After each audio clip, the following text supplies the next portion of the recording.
Hello students. तो इस video के अंदर हम लोग एक बहुत ही इंपॉर्टेंट कंसेप्ट कवर करने जा रहे हैं जो कि मैग्नेटिक इफेक्ट्स ऑफ करंट नाम के चैप्टर के अंदर आता है। तो मैग्नेटिक इफेक्ट्स ऑफ करंट के अंदर आपने ये पढ़ा होगा कि मैग्नेटिक फील्ड के अंदर एक चार्ज पार्टिकल अगर मोशन करता है तो उसके ऊपर जो फोर्स लगता है मैग्नेटिक फोर्स, वो क्यू क्रॉस बी के द्वारा दिया जाता है। ये फार्मूला आपको पता होगा। और इस फार्मूले से हमको ये दिखता है कि जो मैग्नेटिक फोर्स आता है वो एक चार्ज पार्टिकल के मोशन के हमेशा परपेंडिकुलर डायरेक्शन में आता है। तो इससे हमको ये समझ में आता है कि मैग्नेटिक फोर्स के द्वारा एक मूविंग चार्ज पार्टिकल के ऊपर जो वर्क डन होगा वो हमेशा ज़ीरो होगा, पावर सप्लाइड हमेशा ज़ीरो होगा, है ना। ये बात आप लोगों ने पढ़ी होगी मैग्नेटिक इफेक्ट्स ऑफ करंट में, है कि नहीं। तो यहाँ पर जो मैं आपके सामने एक क्वेश्चन देने जा रहा हूँ वो उसी आइडिया को चैलेंज करता है। तो यहाँ पर हम देखने वाले हैं एक क्वेश्चन जिसमें आपको ऐसा लगेगा कि जो आइडिया आपने ऑलरेडी पढ़ा हुआ है या फिर जो पढ़ाया जाता है वो यहाँ पे कॉन्ट्रडिक्ट हो जा रहा है। तो इस अपेरेंट कॉन्ट्रडिक्शन को पहले तो हम समझेंगे, उस प्रॉब्लम को हम अप्रिशिएट करेंगे, उसके बाद में उस अपेरेंट कॉन्ट्रडिक्शन को हम रिजॉल्व करने की कोशिश करेंगे। और मैं आपको ये बताना चाहता हूँ स्टूडेंट्स कि ये जो प्रॉब्लम मैं आपके सामने प्रेजेंट कर रहा हूँ इसका मैक्सिमम जगहों पर गलत सॉल्यूशन दिया हुआ है, और वो गलत सॉल्यूशन भी इतना अपीलिंग लगता है कि बच्चे उस गलत सॉल्यूशन को ही सही मान लेते हैं। और वही सॉल्यूशन सब लोगों ने रटा हुआ है, वही सॉल्यूशन सभी लोगों को पता है। तो यहाँ पे मैं आपको ये बताने वाला हूँ कि वो गलत सॉल्यूशन क्यों गलत है और सही सॉल्यूशन इसका क्या होगा। ठीक है, तो पहले हम प्रॉब्लम स्टेटमेंट को समझ लेते हैं। तो देखिए प्रॉब्लम स्टेटमेंट क्या है। टू करंट कैरिंग वायर्स में अट्रैक्ट ईच अदर। देखिए अगर मान लीजिए हमारे पास में दो करंट कैरिंग वायर्स हैं जिनके अंदर I1 और I2 करंट बह रहा है और वो सेम डायरेक्शन में जा रहा है करंट, तो हमको पता है दोनों वायर्स एक दूसरे को अट्रैक्ट करते हैं। आप लोगों ने अगर मैग्नेटिक इफेक्ट्स ऑफ करंट थोड़ा बहुत पढ़ा है तो आप लोगों को पता है ये बात, है कि नहीं। तो in absence of other forces the wires will move towards each other increasing the kinetic energy। अब अगर मान लीजिए इन दोनों वायर्स के अंदर करंट बह रहा है तो ये दोनों एक दूसरे को अट्रैक्ट करेंगे ये इंटरनल फोर्सेस के कारण, और इनकी काइनेटिक एनर्जी टाइम के साथ में बढ़ेगी। और ये जो फोर्स है ये तो मैग्नेटिक फोर्स ही है, और काइनेटिक एनर्जी वायर्स की यहाँ पे बढ़ रही है। तो क्वेश्चन यहाँ पे आता है कि does it contradict the fact that magnetic force can not do any work and hence can not increase the kinetic energy.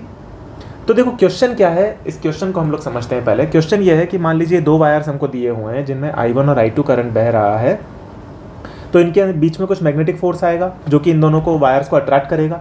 और अगर ये दोनों वायर्स अट्रैक्ट होंगे तो ये टाइम के साथ में काइनेटिक एनर्जी इनकी बढ़ती चली जाएगी, फोर्स का पॉजिटिव वर्क होगा पूरे सिस्टम के ऊपर और काइनेटिक एनर्जी बढ़ जाएगी। तो क्वेश्चन ये है कि अब तक तो हमने ये पढ़ा था कि मैग्नेटिक फोर्स के द्वारा कोई वर्क होता नहीं है, work done by magnetic force zero होगा।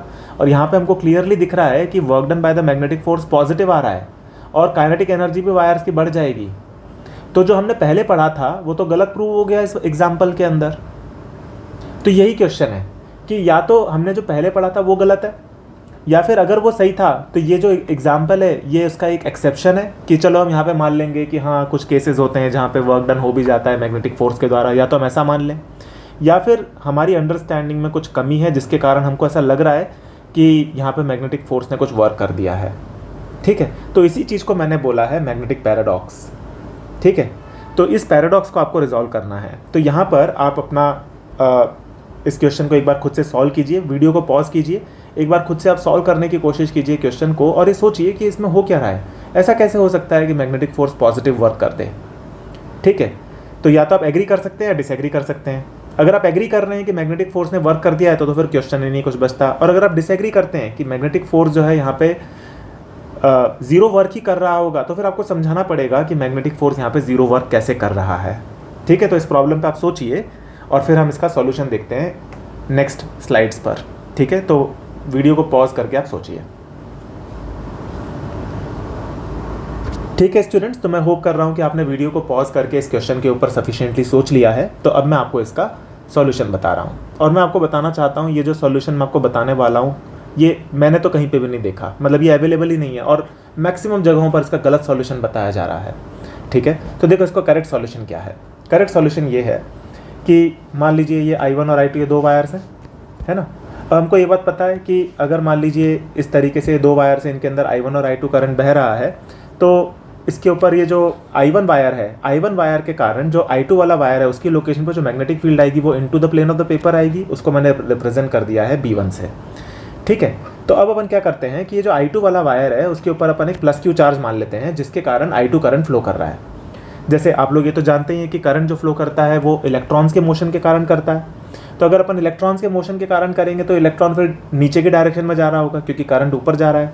तो अपन पॉजिटिव चार्ज की टर्म्स में करंट को कंसीडर करते हैं ताकि हमको मैग्नेटिक फोर्स को कैलकुलेट करके फिर उसको उल्टा नहीं करना पड़ेगा, हमें मतलब ईज रहेगी, ईजी पड़ेगा पॉजिटिव चार्ज कंसीडर करने पे, है ना। तो हम पॉजिटिव चार्ज की हेल्प से करंट को कंसीडर करते हैं I1 और I2 को, ठीक है।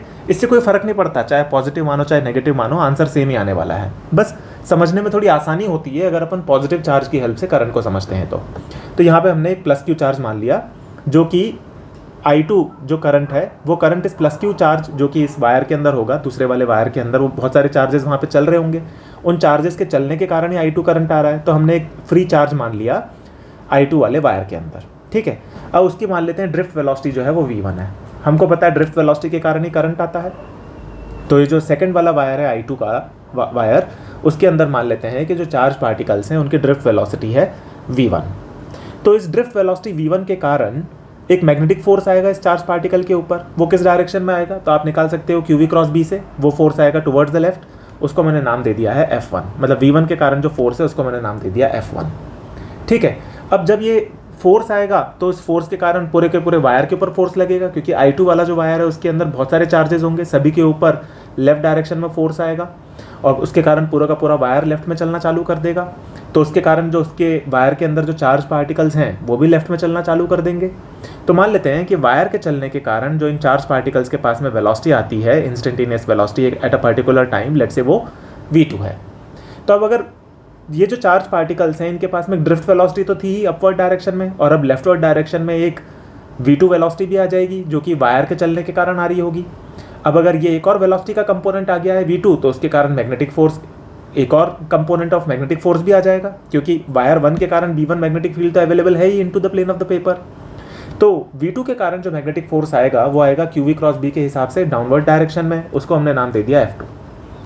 तो V1 वेलोसिटी के कारण जो फोर्स है वो है F1 और V2 वेलोसिटी के कारण जो फोर्स है वो है F2, ठीक है। जो बच्चे इस क्वेश्चन में गलती करते हैं वो ये रहती है कि बच्चे F1 फोर्स को तो कंसीडर करते हैं लेकिन F2 फोर्स को कंसीडर नहीं करते, ठीक है। तो F2 फोर्स को अब हम यहाँ पे कंसीडर कर रहे हैं, ठीक है। तो F2 फोर्स को भी अगर आप कंसीडर करेंगे तो अब चार्ज पार्टिकल के ऊपर दो फोर्सेज लग रहे होंगे, F1 और F2, और ये दोनों ही मैग्नेटिक फोर्सेज हैं, ठीक है। तो अब अपन यहाँ पे इस चार्ज पार्टिकल का वेलोसिटी डायग्राम और फोर्स डायग्राम बनाते हैं। तो ये है चार्ज पार्टिकल, इसके पास में ऊपर है V1 वेलोसिटी, लेफ्ट में है V2 वेलोसिटी। तो इसकी नेट वेलोसिटी कहीं इधर के डायरेक्शन में आ जाएगी, और इस चार्ज पार्टिकल के ऊपर लेफ्ट डायरेक्शन में है F1 फोर्स और डाउनवर्ड डायरेक्शन में है F2 फोर्स। तो इनका जो नेट फोर्स होगा वो कहीं इस डायरेक्शन में आ जाएगा। ये कंडीशन यहाँ पे बनेगी, और यहाँ पे अपन ये देख सकते हैं कि work done bye F1 force जो आएगा वो आएगा पॉजिटिव, क्योंकि वो V2 की डायरेक्शन में है, और work done bye F2 force जो आएगा वो आएगा नेगेटिव, क्योंकि वो डाउनवर्ड डायरेक्शन में V1 के अपोजिट डायरेक्शन में है। और जब आप इन दोनों फोर्सेस के कारण जो वर्क आता है उसको आप ऐड करते हैं तो वो टोटल वर्क हो जाता है 0। ये हमेशा 0 होगा। और ये जो नेट वेलोसिटी होगी पार्टिकल की V, जो कि V1 और V2 का रिजल्टेंट होगी, F1 और F2 का रिजल्टेंट हमेशा उस नेट वेलोसिटी के परपेंडिकुलर आएगा, जिसके कारण ही इस नेट मैग्नेटिक फोर्स के कारण पार्टिकल के ऊपर कोई वर्क ही नहीं हो रहा है यहाँ पर। तो मैग्नेटिक फोर्स का टोटल वर्क यहाँ पे अभी भी 0 है, ऐसा नहीं है कि नॉन जीरो हो गया है और काइनेटिक एनर्जी बढ़ रही है, ठीक है ना।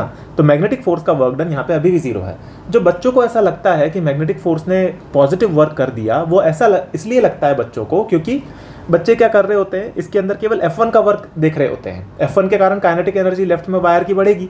F2 का वर्क जो है वो तो वायर के अंदर हो रहा है मैग्नेटिक फोर्स के कारण, वो बच्चों को दिख नहीं रहा होता। तो उनको लगता है कि मैग्नेटिक फोर्स जो है वो तो पॉजिटिव वर्क कर रहा है, जबकि F2 के कारण हो रहा है नेगेटिव वर्क, F1 के कारण हो रहा है पॉजिटिव वर्क, दोनों ही मैग्नेटिक फोर्स हैं, और टोटल वर्क इसका हो रहा होता है 0। ये हमेशा 0 होगा हर केस में। कुछ केसेस में हम देख नहीं पाते उसको, जिसके कारण हमको लगता है कि अरे कॉन्ट्रडिक्शन हो गया, जबकि ऐसा कुछ हो ही नहीं रहा है। यहाँ पे कोई कॉन्ट्रडिक्शन नहीं है, मैग्नेटिक फोर्स के द्वारा वर्क डन यहाँ पर भी 0 है, ठीक है। तो यहाँ पे हम बोल सकते हैं कि net work done by the magnetic force is still 0, यहाँ पर भी 0 है और कोई कॉन्ट्रडिक्शन यहाँ पे नहीं है, ठीक है। तो ये एक बहुत इंपॉर्टेंट बात है।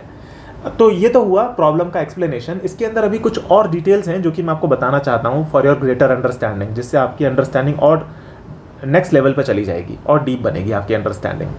तो देखो यहाँ पे फिर बच्चे ये पूछते हैं कि सर चलो मैग्नेटिक फोर्स का टोटल वर्क तो 0 है, हमने मान लिया, लेकिन वायर्स की काइनेटिक एनर्जी तो इंक्रीज हो रही है ना, तो वो एक्स्ट्रा जो काइनेटिक एनर्जी वायर्स के पास में आ गई है वो कहाँ से आ गई?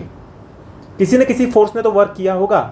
आपने ये तो प्रूव कर दिया कि मैग्नेटिक फोर्स का वर्क 0 है, लेकिन काइनेटिक एनर्जी जो वायर्स के पास में आ गई है, फिर हम उसको कैसे एक्सप्लेन करेंगे कि वो कहाँ से आ गई? इसको भी हमें समझना पड़ेगा। तो देखो, उसको समझाने के लिए मैंने आपके लिए एक और पेज बनाया है। तो देखो यहाँ पे हम ये देख सकते हैं कि जो मैग्नेटिक फोर्स F1 और F2 वर्क कर रहे हैं वो इस तरीके से वर्क कर रहे हैं कि V1 तो डिक्रीज होता चला जाएगा और V2 इंक्रीज होता चला जाएगा, है कि नहीं। तो चार्ज पार्टिकल की जो टोटल काइनेटिक एनर्जी है वो कांस्टेंट रहेगी। चार्ज पार्टिकल की जो टोटल काइनेटिक एनर्जी है वो कितनी होगी, वो आप इस वाले एक्सप्रेशन से लिखोगे, half mv1 square plus v2 square के अंडर रूट का होल स्क्वायर, तो वो ये बनेगा।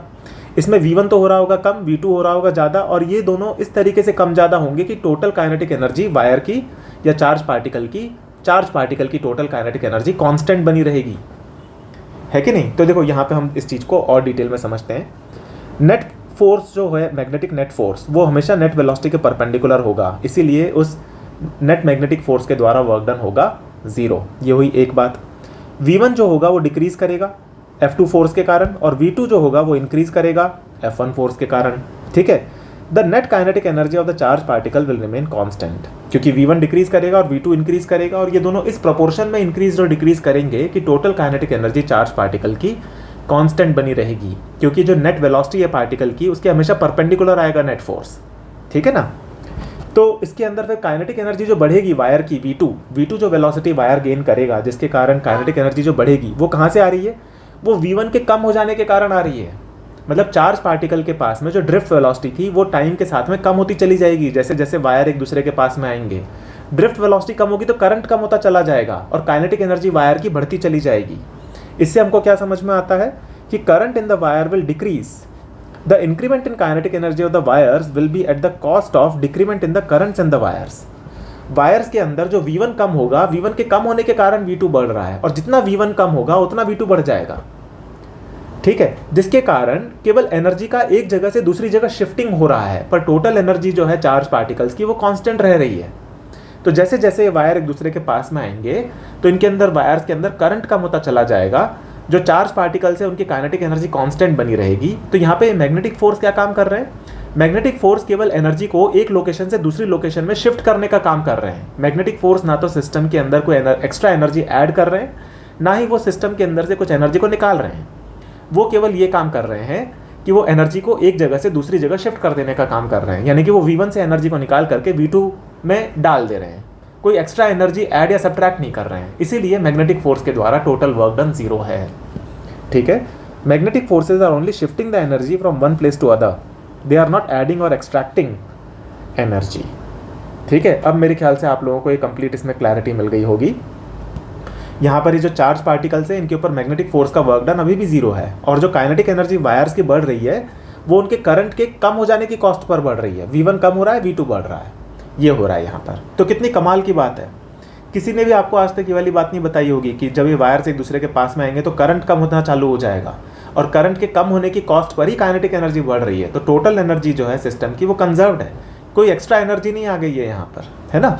तो मैं होप कर रहा हूँ स्टूडेंट्स कि अब आप लोगों को ये प्रॉब्लम का करेक्ट सॉल्यूशन मिल गया होगा और समझ में आया होगा।